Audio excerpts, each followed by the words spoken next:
சனி பகவான், சிவன், விஷ்ணு அப்படின்ட்டு எல்லாரையுமே பிடிச்சிருக்காரு. ஆனால் அவரால் விநாயகரை மட்டும் பிடிக்கவே முடியல கடைசி வரை. ஒரு முறை விநாயகரை பிடிக்க வேண்டிய காலம் வந்ததும் சனி பகவான் விநாயகரை பார்க்க போவார்.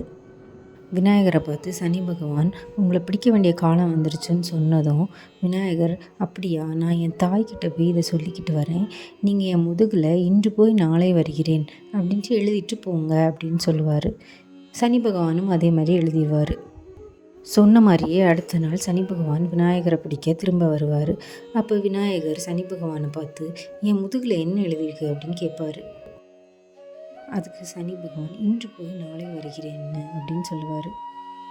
அதற்கு விநாயகர், அப்படியா, நல்லது, நீங்கள் சொல்ல காப்பாற்றுவீங்கன்னு நினைக்கிறேன், இப்போ போயிட்டு வாங்க அப்படின்னு சொல்லுவார்.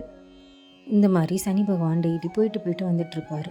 அது மாதிரி 7வது நாள் வருவார். அதே மாதிரி 7வது நாள் விநாயகர் சனி பகவானை பார்த்து, நீங்கள் என்னை பிடிக்க வேண்டிய 7.5 நாள் முடிஞ்சு போச்சு, நீங்கள் என்னோட முதுகில் இருக்கிறத அழிச்சிட்டு கிளம்பலாம் அப்படின்னு சொல்லுவார்.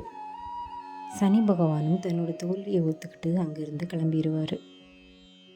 சனி பகவான் எப்பயுமே நம்ம கர்ம வினைகளுக்கான ஒரு கடவுள். அவர் நம்மளை கஷ்டமான சூழ்நிலைகளில் உட்படுத்தி நம்மளுக்கு பொறுமை, சகிப்புத்தன்மை எல்லாத்தையுமே கற்றுக் கொடுத்துருவார்.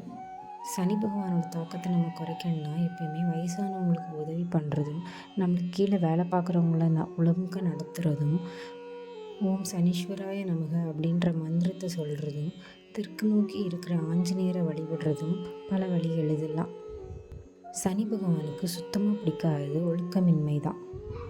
ஒழுக்கமாகவும் உண்மையாகவும் இருந்தால் சனி பகவானை ஈஸியாக மகிழ வச்சிடலாம்.